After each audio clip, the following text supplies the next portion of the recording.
Welcome to UXR Geeks, where we geek out with researchers from all around the world on topics they're passionate about. I'm your host, Tina Lichkova, a researcher and a product manager, and this podcast is brought to you by UX Week, the UX research platform for recruiting, contacting, analyzing, and sharing insights, all in one place.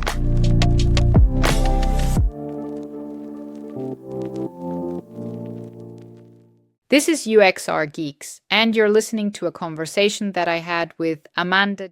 Amanda is a vice president of partnerships and operations with a background in program and product management. In this episode, we will talk about her expertise in collaborating with multidisciplinary teams and including users as active stakeholders in the product development process. Tune in.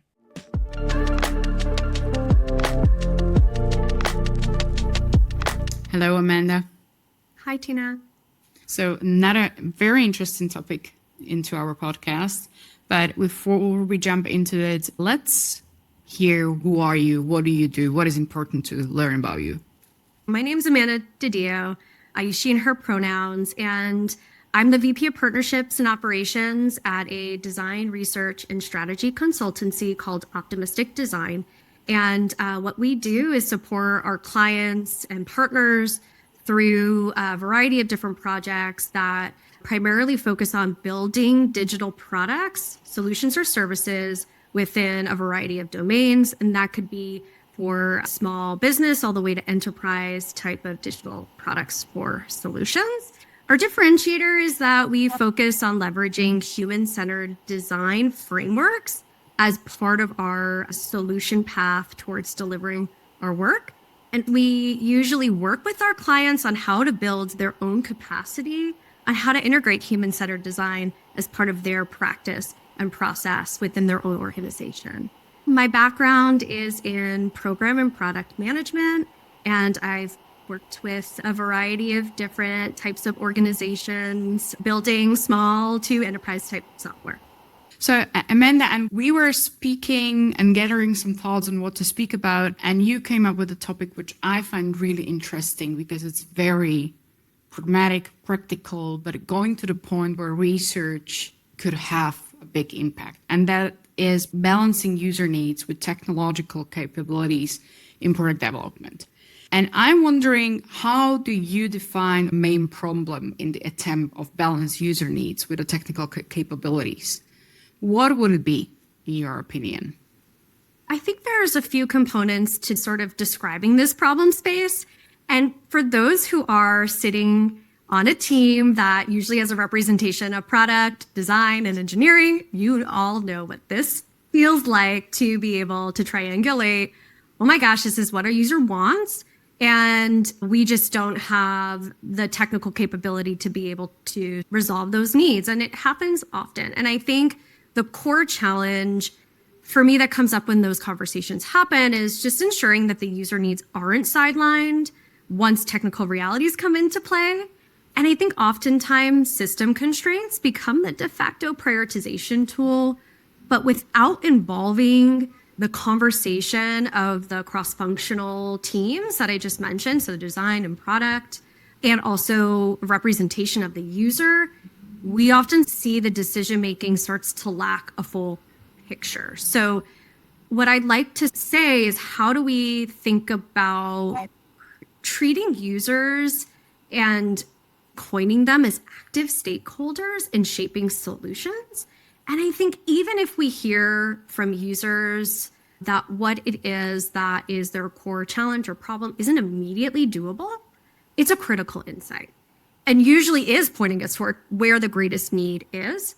And I also have seen in my own experience that a lot of the more innovative solutions that we've been able to implement have come from the conversations we've had with users. So I think product engineering, compliance, regulatory environments, and infrastructure, we all need to be at the table with research when prioritizing. So feasibility is actually grounded in the end user context and not just abstracted by technical limits. And I think that is a challenging conversation, but I also think it will definitely help to validate how we make those trade-offs. And there are a few points that I want to get into, but I start with the term active stakeholders, as you coined the users. I would love to hear what do you actually mean by it. And as you were also telling that it's coming from your experience, could you maybe tell me an example of such an involvement of the users in the early stages from your projects that you were working on? Yeah, happy to. In the product R&D, so the research through development process, oftentimes users are treated as providers rather than partners for shaping a direction. So for example, in a lot of frameworks that are used to develop product or get user feedback or involvement, you typically get feedback from the beginning where you might interview a user and understand if the product direction that you're sort of thinking about building is right. You might go away, build the thing, you prototype it, and then you bring them back and you test it with them, and then you launch your product and work it. What we're sort of describing is flipping that paradigm. It's actually bringing in users from the beginning to help inform what the problem space is, deeply understand what their context, their motivation, their behaviors are as part of that problem space, help to actually provide the solution for what those features could be, and even help prioritize what the feature backlog could look like. They also can help shape concept ideas, be a co-designer or co-creator in that process, and then continuing on through to validate a product and through its maturity all the way through launch. So it's actively bringing them in and being able to facilitate co-creation, participatory design sessions with them. And the way that we describe why that's effective is in the beginning, you're collaborating with them to help design the right thing. And then you're continuing to collaborate with them to design the thing right. And as you were mentioning co-creation, that's something I really love, although I try not to be methodologically in love with something. But I remember the most aha moment or something that impacted the products very well and the whole team was having co-creation session and working with this active stakeholders mindset with the users. So would you have maybe a concrete example from a project from your client or somewhere where you worked before?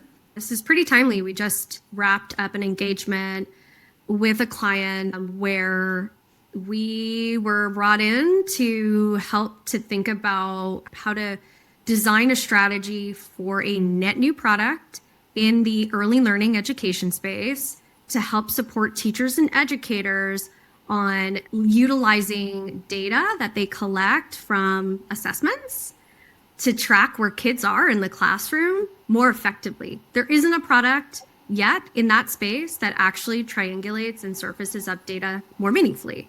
And so our client was like, this is a ripe space for us to create a product direction. And so what we did and sort of worked with them on is how do we actually create a feature, product vision, and a direction that is grounded in the needs of educator and teacher and family needs versus what we hypothesize the feature, direction, and product to do based on just the desk research we have.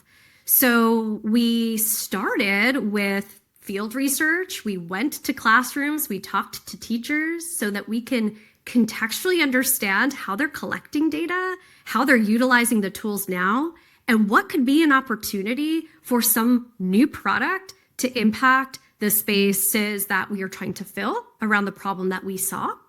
And we learned a lot. We learned more about what teachers really needed than what we maybe had assumed. And that was, we don't need another tool to collect data. We need better visualizations to align all of the data streams that are coming in. And had we not gone and contextually saw how they were using tools today and heard from them on what they really needed, I think we would have built a proof of concept or an MVP of something that wouldn't actually solve a core need. So even with that field research, that was just the starting point. We then went back to them with a proposed feature list and also put in front of them prioritization mapping and had them help us determine what those features were. From a front-end perspective, what would be the most usable for you? How would you prioritize them? What do you feel like wouldn't be helpful? And then that also helped to shape how we would spend our time creating generative design concepts for front end, and helped us to prioritize our time thinking about the technical roadmap. And then we brought them in again, and they helped us shape if the use of AI in some of our solutions was something that they would even use. And then as we were bringing them in through the steps of understanding and shaping a product direction, validating a feature backlog and product roadmap, prioritizing the features they would actually use, we started to gain their trust. They started to get buy-in on this product. They started to get really excited about wanting to continue to be involved, to co-design and to validate and to test once we had a proof of concept created.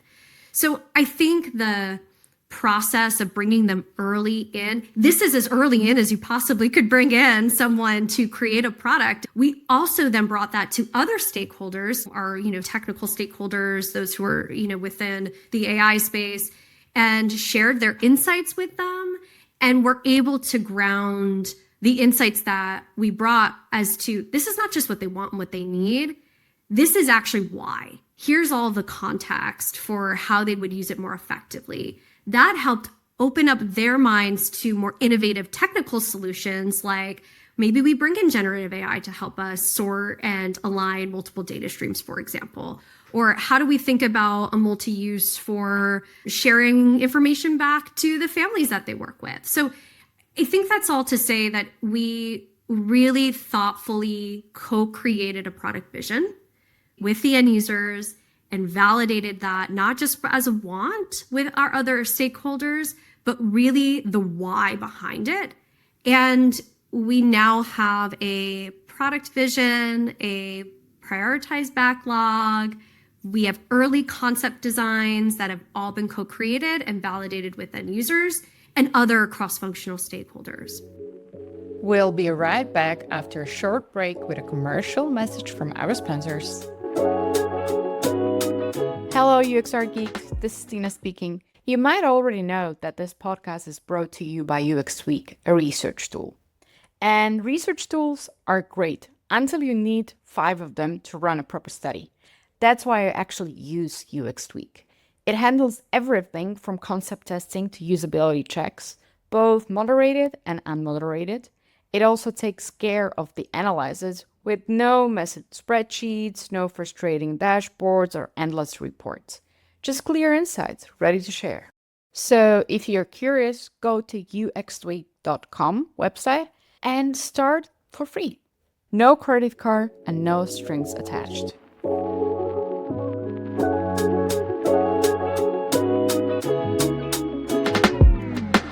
Wonderful, because what you are actually doing, and I know it's not a very used practice, that when I was looking into how do I learn new methods, I came to this, okay, I want to cross-check myself and my biases as well, because I'm human and still researching, trying to be objective. That's my aim.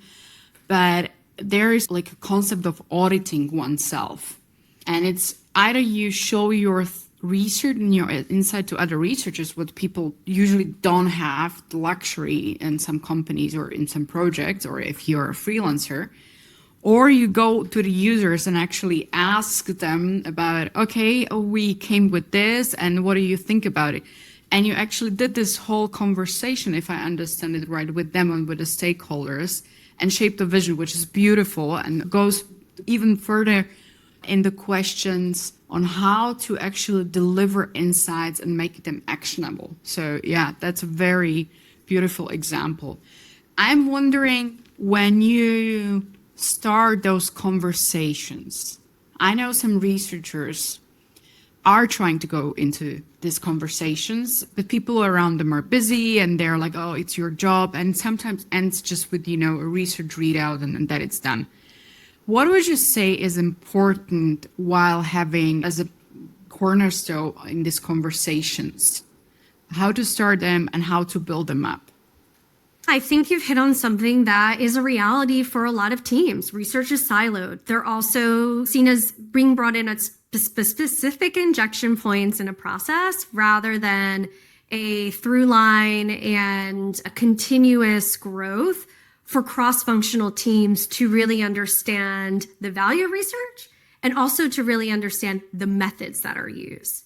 And so I think the first point I would probably land on is bringing cross-functional teams into the fold on research planning and education around the methods. And I think that context will help to ground insights when they're shared, because the shaping of those protocols and the discussion guides, what kind of questions are we asking and why? But being able to build the capacity, even to an engineer, to just see that work and to help them understand the process is going to make things, I think, a little bit easier for when they see those insights, because then they're going to understand, well, why did you use this method or why did you use this framing at the point of your talking to a specific audience, right? I do think it is also a buy-in as a team to value that mindset that it is a cross-functional responsibility for understanding research insights and to understand the value of why research really inform product decisions and how they make a stronger product. So I know that's maybe a little bit of a higher hill to climb, but I do think it is a shared responsibility and a mindset that everyone on a team could do some reaching across to better understand. I think delivering insights is evolving to be able to not just share, these are the insights, these are just what they want, but actually shaping that insights share so that it can illuminate what matters and what trade-offs might be acceptable from the team's perspective, but also starting that intuitive leap to not just frame the insights of this is all urgent and these are things that users want, but also to start to categorize them as, hey, here are emerging needs that we know and I prioritized. Here are opportunities for us to consider and evolve. And here are some downstream implications of if we don't potentially take action on the needs. And then invite a conversation with cross-functional teams to start to think about how to decipher thematically around those insights. Like, these are emergent, here are some opportunities for us to continue to explore. And then here's where we need to really think about impact if we don't. So it's not just a handoff, it's a actual conversation and a little bit more of the abstraction of the insight into framing the insight into where it can take action for the product. I think those are some little just like tips that I found to be really helpful when there has been more of the cold handoff, right? Here's your insights and versus a conversation. There are extremes to this conversation when technical people come in. And I love to do and show insights and talk about insights and negotiate even insights with technical people. But there are two edge cases in those conversations. People, they are saying it could be backed up with user insights, which are really strong, but they're like, no, we can't do it. It's not feasible. And on the other hand, it's like, oh, we should be doing this, not reacting to the user insights because they want to, I don't know, build it in some language model or put some kind other type of technology, which they are excited about. They just want to do the tech stuff. So how do you handle personally this type of conversation? It's definitely a negotiation. And I also think for the more meaty asks that are not technically feasible, I usually invite like the conversation to help create a pathway that's a small, a medium, and a large to potentially solving that it's not feasible at all. Because there's usually something that can be done. It may not be the exact thing, but it might be a stepping stone to start to get to like underlying need that's there. That might not be the ultimate need that's like a bigger lift, completely, disrupting the system or a core technology. But what can we do? How do we be more thoughtful towards ideating around a smaller lift that's possible? And those conversations have gone well. It actually has gotten engineers excited because they like the opportunity to problem solve. And their immediate reaction is, it's not technically feasible in our tech stack, or that would create an engineering pipeline that's going to be so disruptive on all these other emergent things. And it's okay. That is actually valid. Totally understand. Let's think about maybe a smaller lift. Maybe it's a smaller tweak that we haven't thought about. So let's come up with that. And then I usually take it back to the users and, hey, we couldn't do this one edge case, bigger lift, but we're really thinking about this as a stepping stone. How do you feel about that? And so I think it's that inviting that conversation, having an openness to think more creatively, and then think about the stepping stone. So I think that's one tactic that I found to be successful. I think that there are sometimes top-down needs where the market, we need to prioritize this thing that may be in conflict with what our user needs, because that's just the competitive landscape. And sometimes those prioritizations need to be met. And I think that's okay. I think it's just a group conversation around all taking the responsibility and accountability of making that decision and potentially understanding the risks to that. If we don't solve this need for the user, we're reprioritizing elsewhere, and we're all agreeing that's the thing to do, are we in alignment to the risk that could actually cause if we don't? So it's just documenting and having conversation around that alignment and illuminating all the edge cases of the things that could happen if you don't solve that need, and making sure folks are really aware of that, and always entering those conversations with a solution mindset and trying to really ground the user need into the potential possibilities of impact. So what would this impact if we are able to solve it?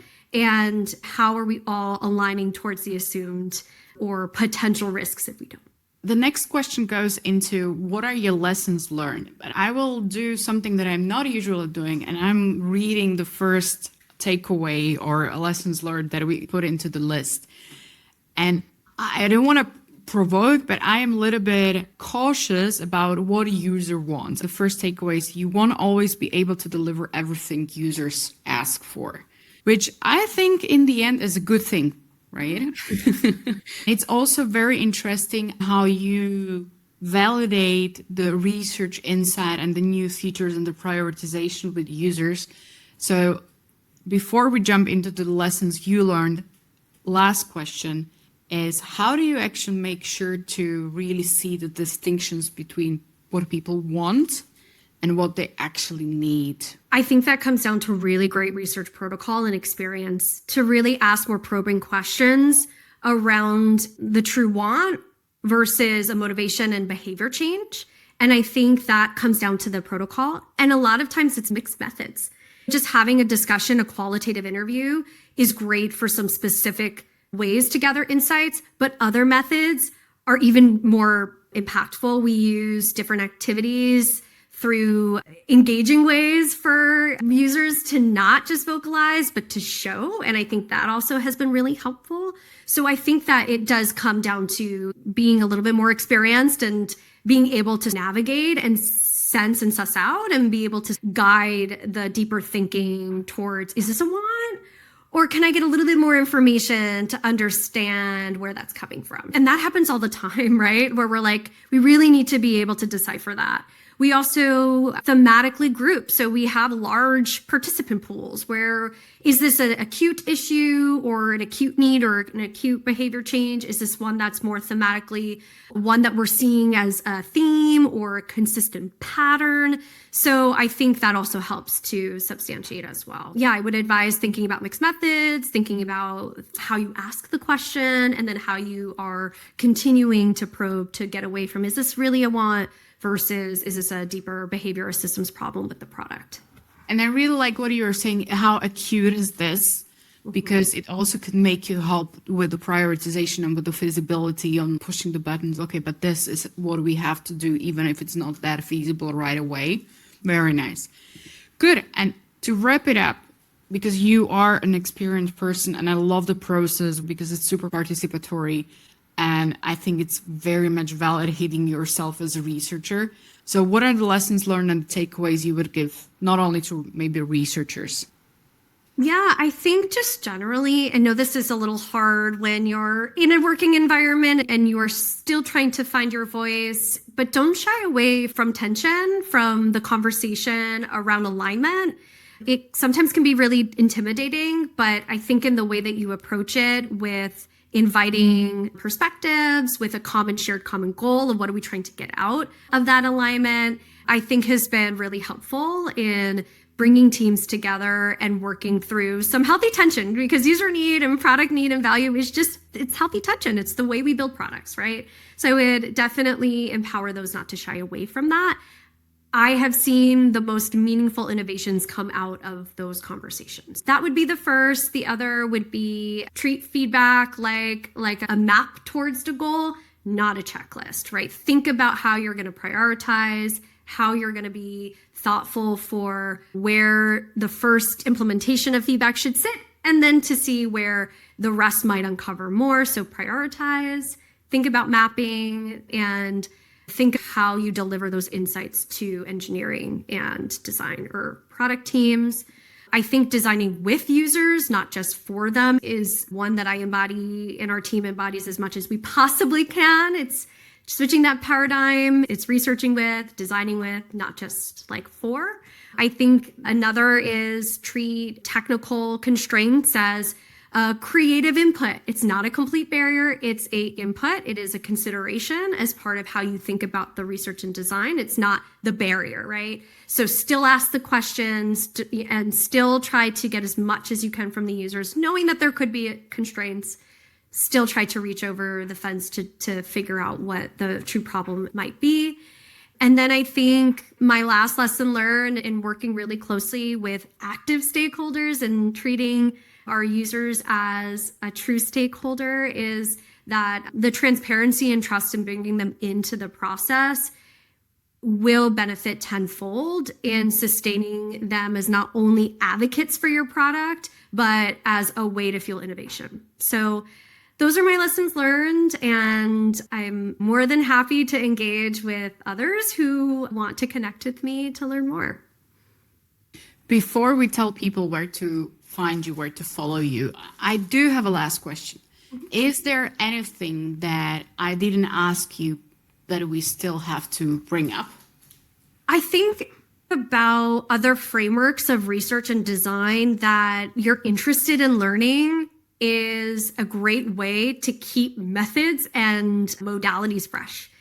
Constantly thinking about different frameworks or educating ourselves on different research frameworks, different methods, joining communities or different convenings and conferences and talks, because that has definitely helped us build our little arsenal of different methods to pull from. So for researchers, designers, engineers alike, in understanding design thinking and human-centered and equity-centered design or inclusive design, educate on those frameworks, understand what works for you, how to think more differently and broadly. It'll only just make you a stronger contributor, but also give you a little bit more perspective on how to continue to ground end user needs. So constant learning. Beautiful, beautiful. That's what the podcast is a little bit about. So I'm happy you are preaching for that. Good. And where can people follow you? Maybe when you were mentioning now that you are presenting on conferences, maybe you heads up on where you will be next. We just came out of conference season for a few conferences. We were at South by Southwest EDU and ASU GSB. We do a lot of work in the education space and social impact space. So you could find us at optimistic.design. That's our website. You could also follow me on LinkedIn, Amanda DiDio. And also the example that I had mentioned, we just put out a thought leadership post about that project specifically. Please check out our insights page and you'll find that post there. And also feel free to reach out to me directly. My email address is amanda.didio@optimistic.design. Thank you. Thank you, Amanda. It was a pleasure. Yeah, same, Tina. Thank you so much for having this podcast and inviting me to connect with you today. Thank you for listening to UXR Geeks. If you enjoyed this episode, please follow our podcast and share it with your friends and colleagues. Your support is really what keeps us going. If you have any tips on fantastic speakers from across the globe, feedback, or any question really, we'd love to hear from you too. Reach out to geekspodcast@uxtweet.com. Special thanks goes to my colleagues, to our podcast producer, Yekaterina Novikova, our social media specialist, Daria Krasovskaya, and our audio specialist, Melissa Danishova. And to all of you, thank you for tuning in.